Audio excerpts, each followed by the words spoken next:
Oke, selamat berjumpa kembali anak-anak ibu. Salam sehat, salam semangat, tetap termotivasi untuk belajar walaupun sistem belajar kita dengan jarak jauh, dengan secara online, kita tidak bisa tatap muka secara langsung. Oke, di kelas 11 kali ini kalian bertemu dengan saya di Sejarah Indonesia. Untuk di bab pertama, di pertemuan pertama kita, materi kita itu tentang kolonialisme dan imperialisme. Nah, ini berkenaan dengan penjajahan di Indonesia. Artinya materi ini menyangkut dari materi kalian di kelas 10 kemarin. Oke, sebelum kita lanjut, bagaimana penjajahan di Indonesia, kita akan membahas pengertian dari kolonialisme dan imperialisme itu sendiri. Oke, yang pertama ada kolonialisme. Apa itu sebenarnya kolonialisme? Kolonialisme itu kata lain dari penjajahan, atau di mana suatu negara menguasai negara lain, tapi negara tersebut biarpun menjajah suatu negara, dia tetap berhubungan dengan negara asalnya. Contoh, Belanda menjajah negara kita Indonesia, tapi dia masih tetap melakukan hubungan atau masih tetap dikontrol oleh negara asalnya, yaitu negara Belanda. Kemudian ada imperialisme. Imperialisme ini biasanya lebih erat hubungannya dengan suatu kerajaan. Biasanya imperialisme ini suatu negara ingin memperluas wilayahnya, menguasai negara lain, tapi dia tetap memberikan pengaruh atau meninggalkan pengaruh terhadap negara yang dikuasainya. Nah, itu dia perbedaan antara kolonialisme dan imperialisme. Nah, untuk Indonesia sendiri ini mengalami namanya kolonialisme karena kita ketahui, kalian juga tahu bahwasanya Indonesia itu dijajah oleh negara Belanda. Oke. Ada beberapa negara yang datang ke Indonesia. Penjelajah dari negara mana saja yang datang ke Indonesia, ini kita bahas. Oke, ini bisa kalian lihat. Negara-negara yang datang ke Indonesia, menjelajah bahkan menguasai wilayah Indonesia, itu pertama sekali adalah ada bangsa Portugis. Oke, ini nanti sebagai tugas kalian. Ya, tugas kalian adalah siapa sih tokoh-tokoh penjelajah dari negara-negara masing-masing ini. Ini tidak saya jelaskan, tapi akan sebagai tugas kalian. Nah, siapa tokoh penjelajah dari Portugis, kemudian siapa tokoh penjelajah dari Spanyol, kemudian Belanda, Inggris, Jepang tidak perlu ya, karena sampai Belanda saja kita bahas nanti 4 negara ini. Oke, nanti kita bisa kalian lihat di Google Classroom. Nah, ada beberapa negara yang menjajah Indonesia.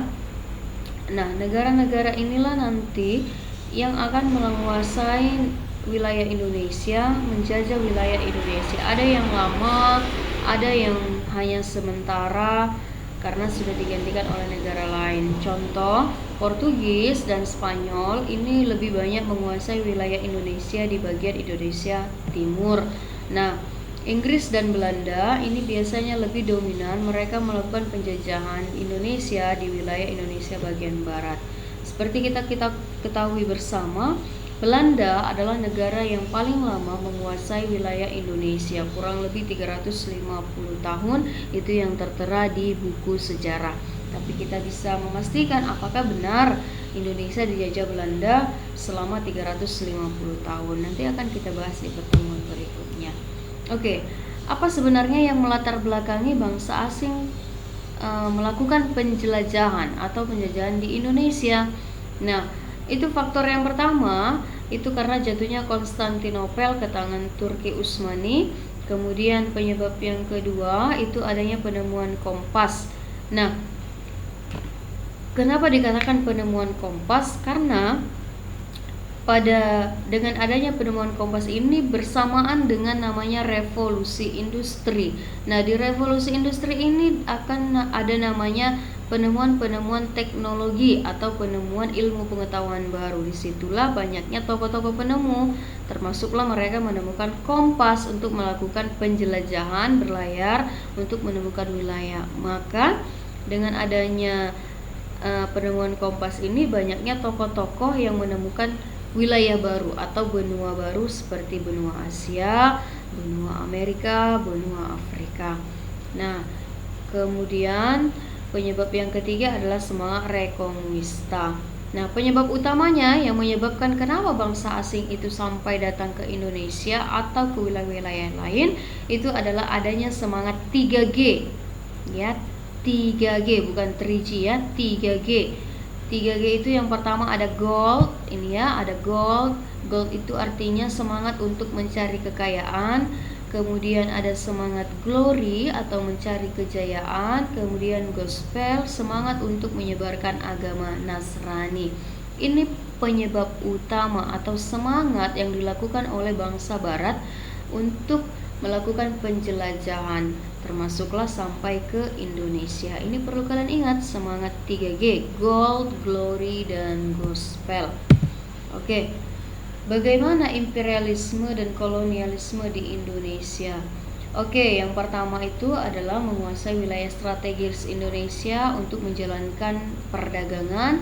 Yang kedua, mengambil kekayaan Indonesia, yaitu rempah-rempah Indonesia, karena Indonesia itu dijuluki sebagai mutiara dari timur. Adanya banyaknya rempah-rempah itu, bangsa-bangsa Eropa sangat tertarik ingin menguasai Indonesia.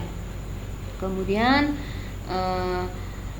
mencampur urusan politik sudah pasti. Dengan adanya keinginan bangsa asing menguasai wilayah Indonesia, mereka pasti melakukan penjajahan, menguasai rempah-rempahnya, menguasai wilayahnya, dan menguasai orang-orang di dalamnya. Karena pada masa itu Indonesia masih berbentuk kerajaan. Nah, otomatis mulailah di situ terjadi konflik, ya kan, perang antara antar kerajaan. Kita akan bahas ini nanti semakin di pertemuan-pertemuan berikutnya. Ini adalah masih gambaran latar belakang bagaimana sebenarnya bangsa asing datang ke Indonesia, atau latar belakangnya dan negara-negara apa saja yang datang ke Indonesia. Oke, anak-anak ibu, itu sebagai gambaran di awal di pertemuan pertama kita. Maka untuk tugas kalian bisa lihat di Google Classroom untuk tugas kalian minggu ini. Oke, anak ibu, tetap semangat, tetap sehat. Salam jas merah.